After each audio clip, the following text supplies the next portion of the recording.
Sutra Teratai yang Menakjubkan. Bab 18. Jasa Kebajikan dari Turut Bersukacita. Shin Pasyan Sutra Teratai episode 1627.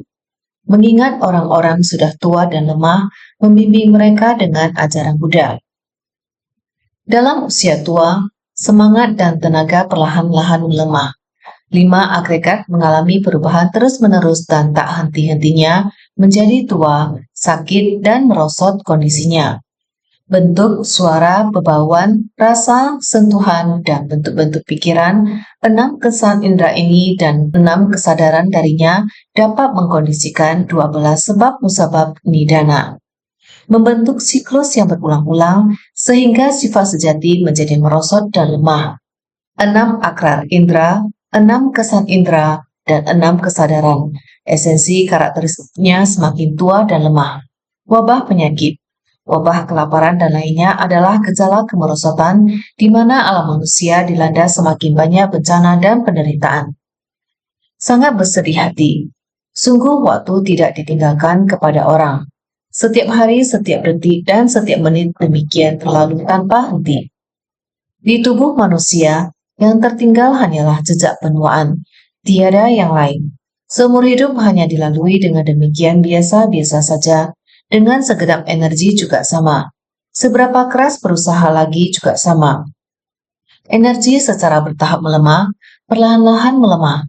Tidak peduli seberapa kuatnya Anda juga sama, tidak ada cara. Ini adalah jejak yang ditinggalkan oleh waktu kehidupan. Ini adalah hukum alam, siapapun tidak dapat melawannya. Master sering memberitahu kita semua, baik-baik memanfaatkan waktu, baik-baik mempergunakan jiwa kehidupan. Kehidupan di dunia manusia ini datangnya sangat tidak gampang. Jiwa kehidupan di dunia manusia harus bagaimana dipergunakan, jiwa kehidupan yang berguna. Dunia manusia memerlukan jiwa kehidupan. Kita harus menjaganya dengan baik, karena waktu tidak akan menunggu kita. Berseteru, tidak berseteru dengan orang, masalah, dan dunia. Namun harus berseteru dengan waktu, mesti berjuang melawan waktu. Hari terus berlalu dan usia makin berkurang. 1 hari berlalu maka usia telah berkurang 1 hari. Jiwa kehidupan ada batasnya.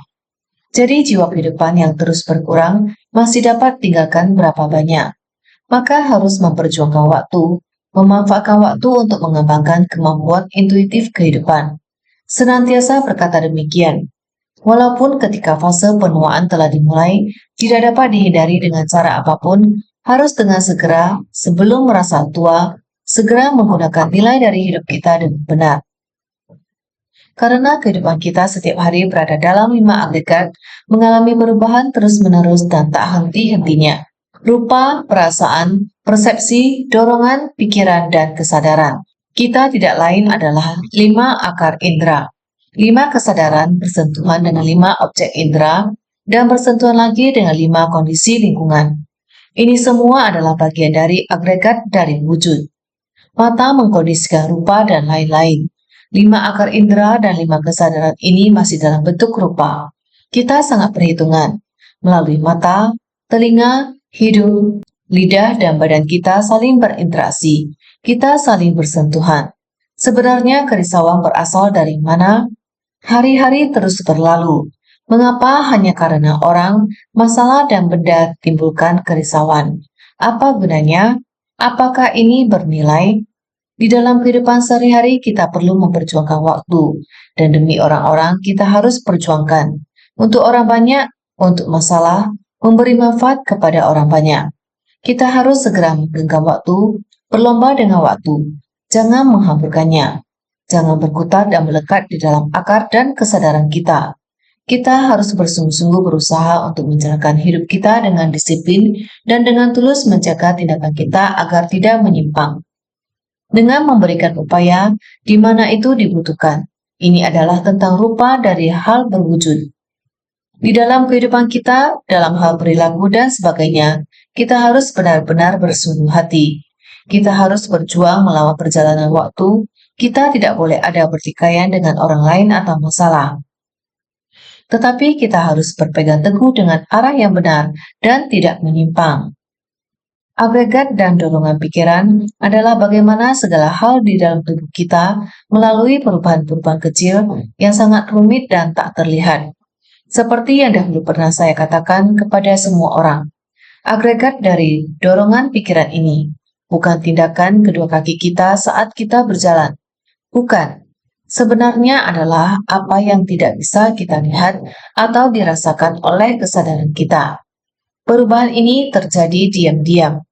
Hari dan jam berlalu dengan seperti ini, sama seperti hari terang dan hari gelap.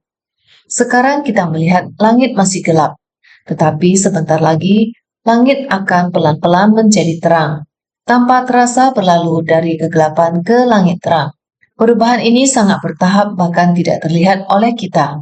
Hanya dalam rentang waktu beberapa kalimat, cahaya sudah melewati perubahan terus-menerus, berkembang secara bertahap dari gelap menjadi terang. Kita tidak menyadari hal ini. Tubuh kapan melemah, kapan menua. Penuaan, kapan saya akan tahu? Tidak tahu.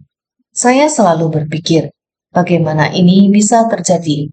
Kekuatan fisik penyakit selalu terus-menerus tanpa disadari, tidak mampu diungkapkan. Ini 5 agregat mengalami perubahan terus-menerus dan tak henti-hentinya. Tindakan yang sangat halus. Hal mana yang tidak sama hidup dipertahankan dalam waktu, bahkan rumput, bunga, dan pepohonan pun sama. Jadi, 5 agregat mengalami perubahan terus-menerus dan tak henti-hentinya. Hal ini tidak meninggalkan lingkungan sekitar dan fisik kita bersentuhan. Ini benar-benar membuat Anda tidak sadarkan diri. Dengan cara ini menjadi tua, sakit, dan merosot kondisinya. Dan Anda tidak bisa lagi bersemangat. Penyakit seperti ini, usia tua dan penyakit seperti ini tidak seperti yang kita rasakan. Selalu merupakan hukum alam, tidak bisa dijelaskan atau digambarkan begitu saja. Dan proses manusia terletak pada apa yang melekat, dipahami, dan disadarinya seperti warna, bau, rasa, sentuhan, dan sebagainya sepanjang hari. Kita dikelilingi oleh suara, bau, rasa, dan sentuhan, di mana menimbulkan kritikan, pujian, kerisauan, dan lain-lain. Inilah Dharma, dan kita semua selalu bertentangan dengan hukum alam. Demi nafsu perasaan, demi makanan pun juga sama.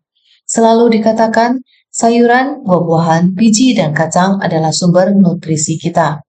Malah demi nafsu mulut saja membuat kita harus membunuh hewan. Setiap hari, hanya sebuah mulut manusia dapat membunuh berapa banyak nyawa makhluk hidup. Selalu kita katakan, makanan bernyawa mengandung kebencian, teriakan. Semua ini dipenuhi dengan kebencian, dendam. Bagaimana caranya agar dunia dapat damai? Sangat disayangkan bahwa hati manusia yang tersesat di dalam kerisauan batin dan ketidaktahuan. Bagaimanapun diingatkan, tetap masih tidak menyadari, masih dalam bentuk suara, bebauan, rasa, sentuhan, dan bentuk-bentuk pikiran. Di dalam perasaan ini, inilah masih dalam 5 agregat mengalami perubahan terus-menerus dan tak henti-hentinya. Berhitung-hitung bagaimanapun, hasilnya tetap menjadi tua, sakit, dan merosot kondisinya. Serakah akan nafsu mulut, sekalipun makanan yang sangat enak.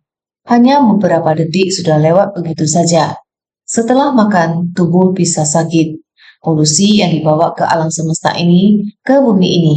Setiap hari menyantap makanan, berapa banyak hutang atas kebencian dan dendam yang terakumulasi. Kita tidak pernah mendengar ratap tangis dan teriakan mereka. Semua ini disebabkan oleh manusia. Semakin lama kekuatan karma yang ditimbulkan semakin terasa. Cuaca berubah secara ekstrim, terlihat sangat banyak negara yang merasakan dampak dari perubahan cuaca, pandemi, kemiskinan, bencana alam, dan lainnya. Ini semua di 5 agregat yang mengalami perubahan terus-menerus dan tak henti-hentinya. Di dalam bentuk suara, bebauan, rasa, sentuhan. 6 kesan indera dan 6 kesadaran ini demikian mengkondisikan ke dalam kehidupan kita. Dalam siklus perputaran di 6 alam kehidupan. Dalam siklus perputaran di 6 alam kehidupan, kita selalu tidak bisa menghayati dan memahami. Ini semua di 5 agregat yang mengalami perubahan terus-menerus dan tak henti-hentinya.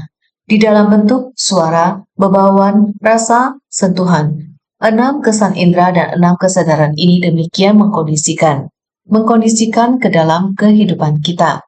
Dalam siklus perputaran di 6 alam kehidupan, kita selalu tidak bisa menghayati dan memahami bagaimana 6 kesan indera dan 6 kesadaran yang dapat mengkondisikan 12 sebab musibab nidana. 12 sebab musabab. Di masa lalu, kita juga menjelaskan tentang 4 kebenaran mulia dan 12 sebab musabab. Juga terus kita bahas berulang kali, selalu menciptakan kegelapan batin. Kegelapan batin mengkondisikan bentuk-bentuk karma. Bentuk-bentuk karma mengkondisikan kesadaran, kesadaran mengkondisikan batin jasmani. Batin jasmani mengkondisikan 6 landasan indria dan seterusnya hingga menjadi wujud dan berinteraksi dengan dunia ini. Interaksi ini dan perasaan ini menyebabkan nafsu keinginan dan kemelekatan lagi. Demikian terus-menerus mengalami kerisauan dan ketidaktahuan. Terus membentuk siklus dan terus terakumulasi. Pada akhirnya diakumulasi hingga menyebabkan karma kolektif semua makhluk. Membentuk siklus yang berulang-ulang seperti ini, terus berulang-ulang, demikian siklus ini terjadi dan dimulai kembali. Semua adalah akumulasi dari kegelapan batin, terus-menerus berputar seperti ini. Di setiap kehidupan, baik kita berada di 6 alam kehidupan atau di dalam 5 alam, siklus selalu berulang-ulang. Dari lahir, tua, sakit, dan mati, selalu demikian menjadi tua dan lemah. Kehilangan kekuatan tubuh terus-menerus demikian. Dengan tubuh para makhluk ini, apakah kita dengan tubuh manusia atau tubuh binatang selalu sama mengalami siklus yang berulang-ulang? Demikian mengalami siklus yang sama. Jika semua orang berpikir dengan sungguh-sungguh, sehingga sifat sejati menjadi merosot dan lemah ini. Sifat hakiki tata kita, selapis demi selapis, selama kehidupan ke kehidupan, selalu tertutupi. Secara bertahap, sifat hakiki tata kita tertutupi semakin tebal. Ini sungguh sangat disayangkan. Setiap orang pada hakikatnya memiliki kebijaksanaan. Kebijaksanaan tersebut terus-menerus terkubur oleh ketidaktahuan.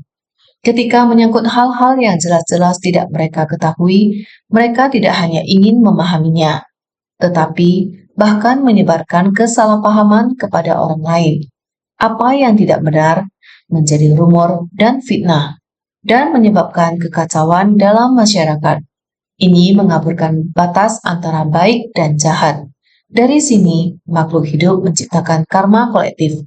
Mereka tidak pernah lepas dari 6 akar indera, 6 kesan indera, dan 6 kesadaran. Esensi karakteristiknya semakin tua dan lemah. 6 akar indera, 6 kesan indera, dan 6 kesadaran ini memiliki bentuk dan rupa. 6 akar adalah mata, telinga, hidung, lidah, tubuh, dan pikiran. Di lingkungan, debu dan kesadaran berinteraksi. Debu mengacu pada lingkungan, segala sesuatu yang dapat kita lihat. Kesadaran mengacu pada bagaimana kesadaran kita membedakan antara berbagai hal. Jika kita tidak membuat perbedaan ini, kita mencampur yang benar dan yang salah. Maka kita akan menyia-nyiakan kehidupan baik kita di sini. Maka seluruh hidup kita akan berlalu dengan cara ini. Substansi material menjadi lemah dan tua. Ini tidak membawa manfaat apapun bagi dunia. Kita hanya menyebarkan rumor dan ketidaktahuan. Akibatnya, di antara orang-orang di masyarakat akan ada banyak perilaku yang menyimpang. Apa hasil dari perilaku menyimpang ini? Epidemi, kelaparan, dan masih banyak lagi. Dalam hal makan, orang-orang sekarang bingung. Hanya karena nafsu makan manusia, memancing nafsu makan manusia, dan dari sini orang-orang menjadi kebingungan. Kita selalu berbicara tentang pelestarian lingkungan. namun kemasan yang berlebihan hanya untuk menarik perhatian melalui warna, memikat mata agar menimbulkan hasrat sehingga orang ingin mendekat. Mereka akan ingin memakannya. Apakah barang seperti ini murah atau mahal? Ini lebih mahal. Saya ingin membeli yang paling mahal. Apakah barang itu lebih baik? Tidak selalu. Ketika ada yang lebih murah, jadi ini lebih murah. Itu pasti tidak bagus. Orang-orang seperti itu jadi banyak yang tidak nyata, hanya untuk memenuhi keinginan seseorang sehingga menyebabkan yang kaya semakin kaya untuk mendapatkan keuntungan. Mereka menaikkan harga untuk meningkatkan keuntungan. Mereka yang miskin tidak mampu untuk memenuhi hal ini, upah mereka tidak dapat memenuhi kebutuhan hidup. Sehingga yang miskin semakin miskin, yang kaya semakin kaya. Siklus semacam ini menimbulkan situasi orang kaya memiliki kondisi kehidupan yang mewah. Sedangkan yang miskin mencari nafkah dalam tumpukan sampah untuk bertahan hidup. Mari berpikir sejenak di tumpukan sampah yang besar. Bagaimana mungkin tidak banyak serangga? Berbagai serangga dan air kotor disebabkan dari tindakan manusia. Orang miskin adalah orang pertama yang menderita di tempat itu. Wabah ini menyebar dari binatang, manusia, dan lainnya. Dalam keadaan ini, tanaman-tanaman di bumi telah terinfeksi oleh banyak bakteri. Jadi, makanan kita telah terkontaminasi sepanjang waktu oleh manusia, binatang, dan bahkan sumber tanaman. Jika dipikir-pikir, manusia telah mencampur adukan yang benar dan salah, yang mana telah menyebabkan epidemi, kelaparan, dan lainnya. Kemerosotan dari dunia selalu ada. Jika tiap orang dapat berhati-hati dan sepenuh hati untuk menyelidiki dan memahami hal ini, maka kita akan dapat memahami kebenarannya. Saat di mana alam manusia dilanda semakin banyak bencana dan penderitaan, terjadi bencana internasional. Lihatlah Indonesia. Meskipun dalam 20 tahun terakhir berhasil berubah dari kemiskinan menjadi negara yang lebih makmur. Tetapi kemakmuran itu seperti apa? 2018, sebuah pulau, Pulau Sulawesi, hanya dengan satu gempa bumi pada tanggal 28 September. Gempa berkekuatan 6,1 sudah sangat kuat. Setelah berlalu diikuti lagi dengan gempa susulan pada kekuatan 7,5 mengguncang bumi dengan sangat hebat. Seberapa besar gempa 921 itu berkekuatan 7,3. Bayangkan kali ini gempa di Indonesia mencapai 7,5. Gempa sebesar ini bisa dibayangkan betapa dahsyatnya. Banyak korban jiwa dan kerusakan bangunan. Pulau yang sangat jauh itu, ketika terkena bencana seperti ini, dibutuhkan waktu total 4 jam penerbangan dari Jakarta untuk mencapai pulau tersebut. Sangat jauh. Bandara juga hancur, sehingga penyelamatan sangat sulit. Korban tewas dan cedera sangat banyak. Di sana juga ada sebuah kota. Ini menunjukkan bencana di alam manusia seperti ketidakseimbangan dari 4 elemen alam. Tahun 2018, Filipina, topan, banjir. Lihatlah, begitu banyak rumah yang telah diterbangkan oleh angin. Telah tidak ada atap yang menutupi. Orang yang miskin semuanya patut dikasihani. Banjir semacam ini, air hujan sangat deras, anginnya besar. Masih ada banyak negara tidak habis untuk dikatakan berada di dalam 4 unsur alam yang tidak selaras, sangat menderita. Juga mendengar dari Zimbabwe. Zimbabwe pada dasarnya miskin. Negara yang miskin dan menderita telah terjangkit wabah. Wabah, kelaparan, semuanya di tempat tersebut yang semacam ini setelah terlewati satu gelombang, muncul lagi satu gelombang. Yang semacam ini dikarenakan adalah wabah. Orang yang akan masuk ke dalam wilayah wabah, kita akan merasa sangat ketakutan. Tempat miskin, wabah sedang terjadi. Bukankah ini berarti bahwa di dunia sangatlah banyak hal menderita? Di masa lalu, 6 akar indera, 6 kesan indera, dan 6 kesadaran pada manusia. Seperti ini, tiada hentinya terus diciptakan dan dilakukan. Ada kemelekatan, apakah di alam manusia yang masih harus didambakan? Orang yang bagaimanapun kayanya, tua dan renta juga masih tetap akan tua dan renta. Tetapi, bagaimanapun kuatnya manusia, kekuatan manusia tidak akan bisa untuk menaklukkan alam.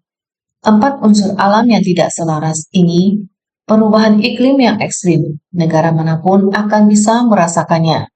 Jadi bencana yang membawa penderitaan semacam ini benar-benar menderita. Benar-benar kerisauan sangatlah banyak. Sangat banyak hal menderita di alam manusia.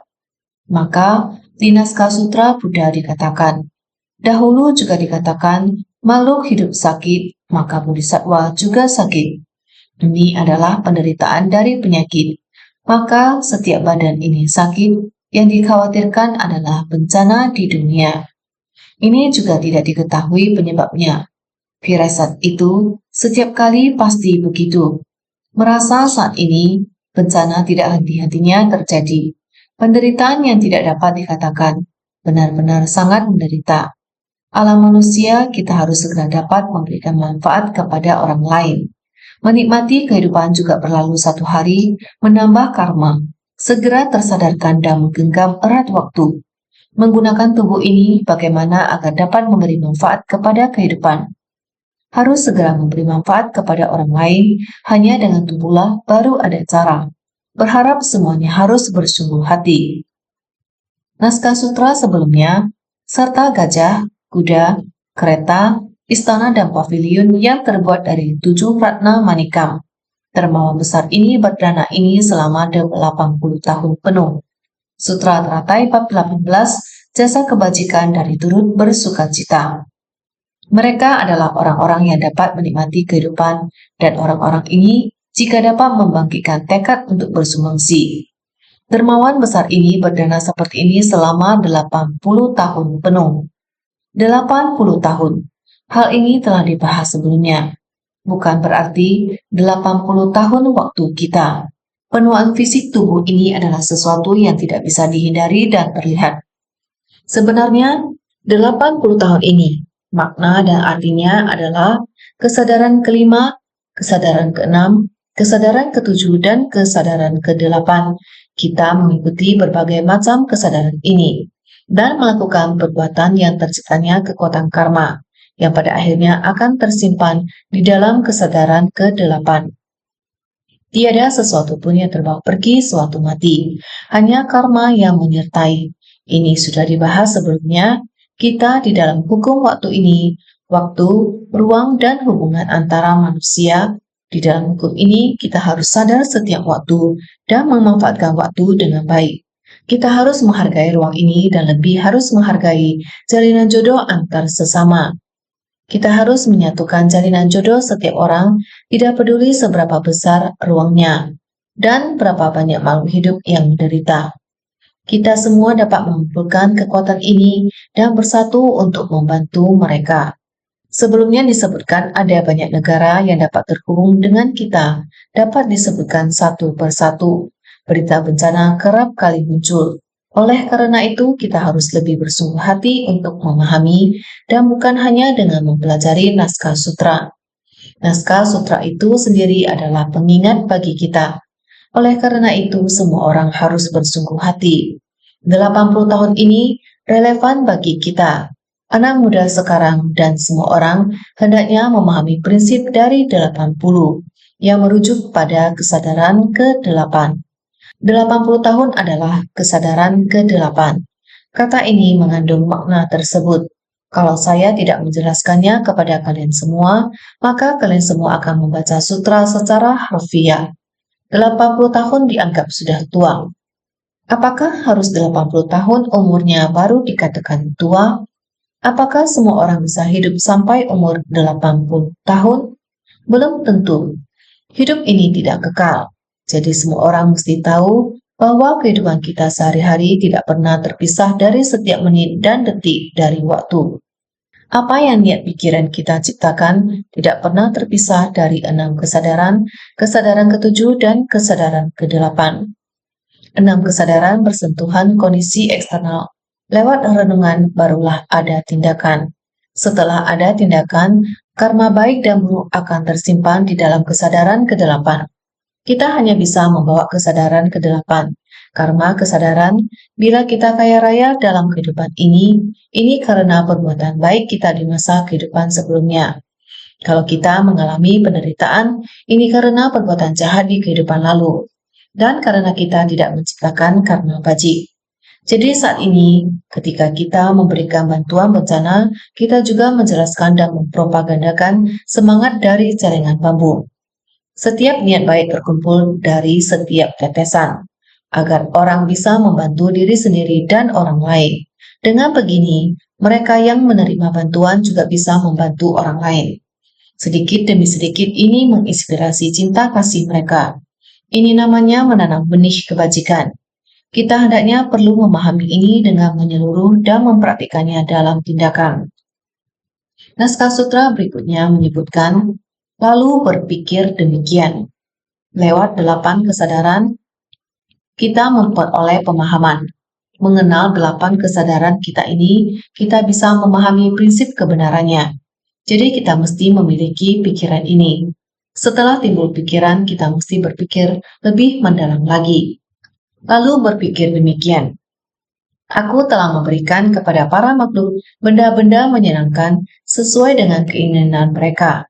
Akan tetapi, para makhluk ini semuanya telah menjadi tua, berusia 80 tahun lebih, dengan rambut putih dan wajah keriput, ajal mereka pun tidak lama lagi. Sutra Teratai bab 18, Jasa Kebajikan dari Turut Bersukacita. Sang Buddha mengatakan bahwa dia telah berada di dunia sepanjang hidupnya, demi satu tujuan utama datang ke dunia. Beliau mengajar sesuai dengan akar kapasitas makhluk hidup, terus-menerus hingga 42 tahun kemudian. Apakah akar kebijaksanaan ini sudah mulai matang? Sudah terlambat. Begitu Sang Buddha berubah, yaitu langsung memasuki ajaran kendaraan besar Mahayana. Bukan lagi 3 kendaraan, namun adalah ajaran 1 kendaraan besar. Namun mau memberitahu semua orang bahwa kereta kambing, kereta rusa, kereta besar, kerbau putih terlebih dahulu menggunakan ajaran kendaraan kecil untuk menyesuaikan diri dengan kalian. Menunggu anak-anak sudah keluar dari rumah yang terbakar. Menggunakan 3 kendaraan untuk memujuk mereka. Setelah mengajak anak-anak keluar dari rumah terbakar, kemudian memberitahu mereka bahwa kereta kambing, kereta rusa terlalu kecil. Kalian coba lihat kereta lembu. Dekorasi di dalamnya sangat indah. Semua orang seharusnya mengendarai kereta lembu besar. Ini dalam jangka waktu tersebut juga terus-menerus kepada kita semua. Sang Buddha merespon semua yang dibutuhkan oleh makhluk hidup. Dia sudah memberikan kepada mereka sesuai dengan keinginan mereka, namun akan tetapi para makhluk ini semuanya telah menjadi tua. Apa kalian masih ingat dalam bab keyakinan dan pemahaman saat itu 4 murid utama maju ke depan dan mengungkapkan, mereka adalah seperti anak miskin yang ada di luar sana. Oh Buddha, bagaimana kami bisa mendapatkan harta pusaka? Artinya adalah mendapatkan dharma sejati. Namun mereka juga menyampaikan bahwa diri mereka telah lanjut usia dan juga dengan rambut putih dan wajah keriput. Sama halnya, Buddha sekarang mengatakan orang-orang sekarang telah menjadi tua. Garis muka mereka telah menunjukkan tanda-tanda ketuaan. Tenaga fisik mereka juga sudah melemah. Berapa lama waktu yang tersisa buat mereka? Ini yang disesalkan oleh Sang Buddha. Maka hal ini muncul dalam pikiran Buddha. Lalu berpikir demikian. Di dalam sutra teratai yang diajarkannya, dia mulai merasa sangat khawatir. Karena sudah tidak sempat lagi apa yang sudah dia ajarkan sebelumnya. Meski hanya memperkenalkan ajaran Buddha, apakah semua orang benar-benar sudah menerimanya? Seperti waktu Master Zhe bertanya ke muridnya, saya menggunakan seumur hidup saya untuk mengajar dan menulis, dan kalian semua berada di sekeliling saya. Apakah kalian dapat memahami bahwa Dharma ini harus diwariskan? Para murid ini diam membisu tak menjawab. Ah, baiklah. Demikian pula yang dirasakan oleh Sang Buddha. Apakah saya masih perlu berdiam di dunia ini? Bila dibutuhkan, saya dapat berdiam hingga 1 kapal lagi. Namun semua orang berdiam diri. Ah, baiklah. Artinya ini sudah saatnya bagi dia untuk memasuki parinirvana. Dengan prinsip yang sama, bila dia tidak dibutuhkan maka terus berdiam adalah tiada guna. Maka demikian yang terjadi sejak zaman dahulu kala. Sehingga dalam batin Buddha lalu berpikir demikian. Berpikir kalau mereka sudah uzur, semua orang juga akan mengalami usia tua. Namun dia hendak membabarkan Dharma ke semua orang dan berharap bahwa setiap orang dapat bersungguh hati menerimanya. Lalu berpikir demikian, berpikir kalau mereka sudah uzur, harus dibimbing dengan ajaran Buddha agar setiap orang memperoleh buah pencerahan. Buddha di masa hidupnya terus-menerus memberikan ajaran. Tidak ada catatan tertulis, hanya ada potongan-potongan daun yang ditulis dan sebagainya. Orang India kuno menggunakan daun bedoro untuk menulis kitab suci. Potongan ini terus diwariskan kepada generasi berikutnya yang akhirnya mengumpulkannya. Sutra ini disusun oleh generasi selanjutnya. Jadi inilah yang terjadi di masa Sang Buddha, sampai pada Master Zhi yang menyebarkan Dharma sepanjang hidupnya. Semua ajarannya berhubungan dengan sutra teratai. Tiada yang lain, pengertian dan visualisasi agung Mahasamatha Vipassana juga ajaran dari sutra teratai. Beliau mengajarkan Dharma sepanjang hidupnya dan terus menulis. Walaupun pada masa itu beliau sangat dihormati oleh Raja Jin, menjadi guru negara. Di semua tempat ada kekuasaan raja untuk menjaga Dharma. Tetapi ketika dia bertanya kepada murid sekitarnya, saya menyebarluaskan ajaran Buddha, menulisnya ketika saatnya untuk mewariskan Buddha Dharma, apakah tidak membantu? Semuanya tidak menjawab. Oh, tidak apa-apa. Jadi, di usia 60 tahun, beliau merasa sudah tua dan parinirvana pada usia 60 tahun. Jadi dikatakan pemikiran tergantung pada apakah seseorang merasa sangat dihargai. Beginilah hukum alam berlalu. Jadi, harus dibimbing dengan ajaran Buddha agar setiap orang memperoleh buah pencerahan. Buddha hanya berharap orang-orang bisa memahaminya. Bagaimana berjalan di jalan ini? Karena jalan telah dibentangkan, mau menjalankan atau tidak tergantung pada setiap orang. Apakah bersedia berjalan di jalan ini sesuai aturan? Jadi naskah suta berikut mengatakan, Aku telah memberikan kepada para makhluk benda-benda menyenangkan sesuai dengan keinginan mereka. Akan tetapi para makhluk ini semuanya telah menjadi tua. Sesuai dengan apa yang membahagiakan mereka, diberikan satu persatu. Artinya pemberi dan penerima semuanya telah lanjut usia dan lemah. Beliau memberikan begitu banyak ajaran kepada setiap orang agar setiap orang menerimanya sesuai dengan keinginan mereka. Selama sesuai dengan kemampuan mereka, mereka dapat menerima ajaran-ajaran ini dan menerapkannya. Ini berarti bahwa Sang Buddha memberikan kita banyak ajaran. Sebenarnya tidak peduli bagaimana beliau mengajar, semuanya sama. Intinya adalah bahwa pikiran kita tidak boleh menyimpang. Kita harus jalan lurus menuju pelatihan, jalan bodi yang agung dan lurus. Selama beberapa waktu, saya juga telah berulang kali membahas hal-hal ini. Jadi ketika menyangkut Buddha Dharma, mendengar satu hal kita dapat memahami 1000 hal. Kita tidak perlu mendengarkan banyak prinsip. Jika kita mengetahui sesuatu, maka kita dapat memahaminya dan melakukan apa yang benar. Namun, jika kita tidak mempraktikannya dengan melakukan tindakan, maka kita tidak akan pernah memahaminya. Jadi Sang Buddha berkata, Aku telah memberikan kepada para makhluk benda-benda menyenangkan. Segala sesuatu yang dibutuhkan makhluk hidup telah tercakup dalam ajaran-ajaran. Ini semua adalah ajaran Dharma. Sesuai dengan keinginan kita, apapun yang ingin kita terima, kita bebas untuk memilih. Namun orang-orang ini, baik dalam 8 kesadaran mereka atau dalam bentuk fisik mereka, semuanya telah menjadi tua dan lemah. Jadi kapasitas mereka untuk menerima telah melemah, dan mereka tidak punya banyak waktu untuk tersisa. Akan tetapi para makhluk ini semuanya telah menjadi tua sesuai dengan keinginan mereka. Orang ini memberikan hadiah kepada mereka satu persatu, tetapi mereka telah menjadi tua. Berusia 80 tahun lebih, dengan rambut putih dan wajah keriput, ajal mereka pun tidak lama lagi. Tanda kemerosotan telah muncul dan ajal akan segera tiba. Membahas tentang tubuh. Sejak Buddha berusia 72 tahun, beliau mulai menyebarkan sutra teratai sampai pada akhirnya kondisi visi Buddha juga mengalami penuaan. Kesadaran kedelapan para makhluk mulai melemah atau merosot. Oleh karena itu, Buddha merasa sedih. Tanda kemerosotan telah muncul dan ajal akan segera tiba. Walaupun Buddha masih ingin membabarkan Dharma, beliau pun merasa tidak berdaya.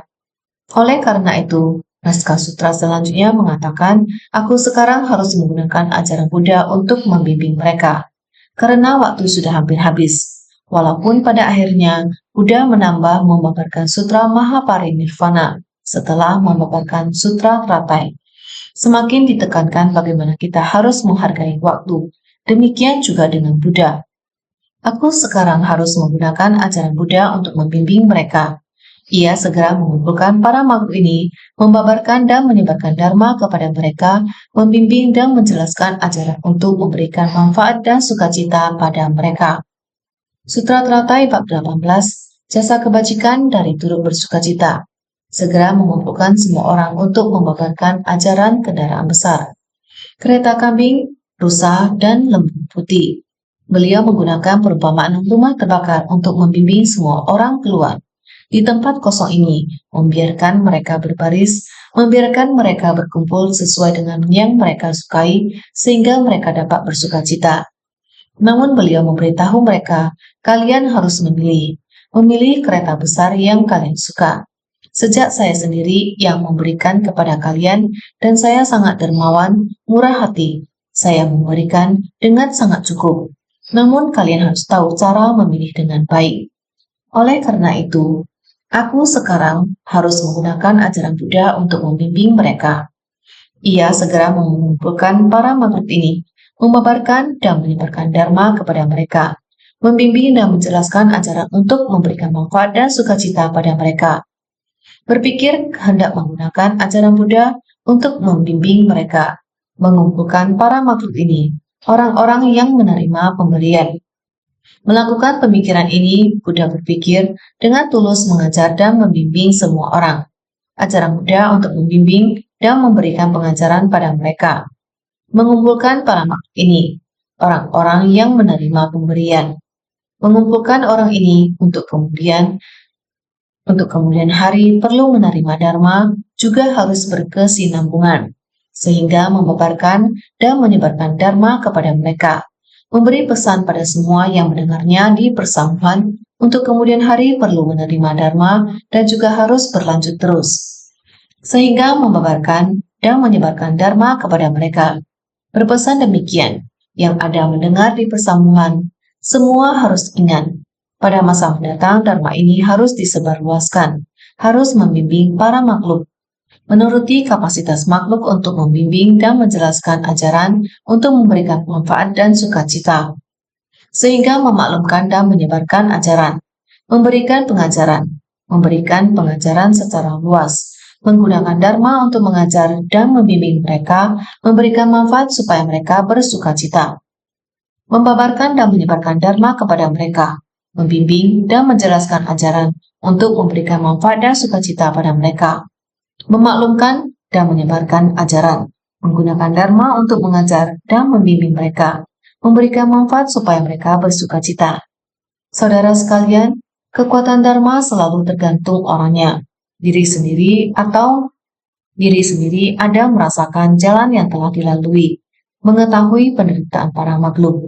Metode Dharma tidak ada yang lain, kita hanya perlu belajar ajaran Bodhisattva. Ini pesan terakhir dari Buddha.